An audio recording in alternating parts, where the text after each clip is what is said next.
अपने शीश महलों में बैठे हुए सरकार के सांसद और मंत्री कह रहे हैं कि महंगाई कम हो रही है। संसद की कैंटीन से बाहर निकल करके एक चाय का कप खरीदिए, तब समझ में आएगा कि महंगाई कम हो रही है या बढ़ रही है। किसी एक दिन अपनी किसी मजदूर की तरह अपनी दिन भर की दिहाड़ी लेकर के बाजार जाइए और अपने बच्चों के लिए राशन खरीदिए, तब पता चलेगा कि महंगाई कम हो रही है या नहीं हो रही है। यहाँ बैठ करके बड़ी बड़ी बातें करना आसान है। ये चूनर धानी धानी भूल जाते, ये पुरवा की रवानी भूल जाते, जो आकर 4 दिन गांव में रहते तो सारी लंतरानी भूल जाते। सरकार ने नोटबंदी लगाकर देश की आम जनता की पूंजी टैक्स लगा करके छोटे व्यापारियों के कारोबार छीन लिए, पेपर लीक करवा करके युवाओं की आंखों से नौकरी के सपने छीन लिए, अग्निवीर लाकर देश के जवानों की उम्मीदें छीन ली, बुलडोजर लगाकर लोगों के आशियाने छीन लिए, महंगाई लाकर देश की जनता की थाली से निवाले छीन लिए। चाय से शुरू हुई थी सरकार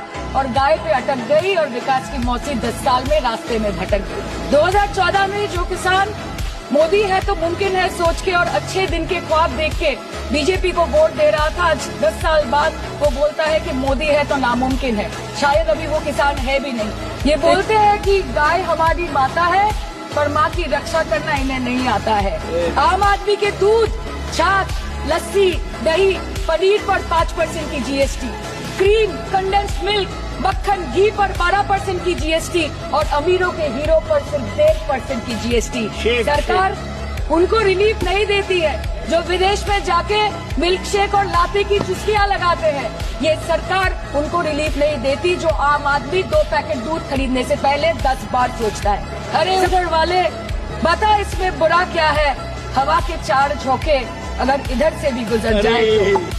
अडानी की दलाली करने वाली सरकार हमसे सवाल कर रही है। नरेंद्र मोदी का दोस्त अडानी बांग्लादेश को बिजली सप्लाई करता है, गली गली में शोर है, नरेंद्र मोदी चोर है। गाय काटने वाली कंपनी से चंदा लेने वाले लोग मेरे ऊपर सवाल उठा रहे हैं। अगर जेल वेल की बात करोगे ना, जिस दिन सत्ता परिवर्तन होगा एक भी आदमी बाहर नहीं दिखेगा। ऐसी बातें मत करो, ये धमकी देने की बातें मत करो। एक बात याद रखना, ये देश बाबा साहब के संविधान से चलेगा, किसी मोदी और अमित शाह के फरमान से नहीं चलेगा। भाजपाइयों को जब दर्शन करना होता है तो ये मस्जिद में भगवान का दर्शन करने जाते हैं, मस्जिद में मंदिर खोद रहे हैं पूरे देश के अंदर।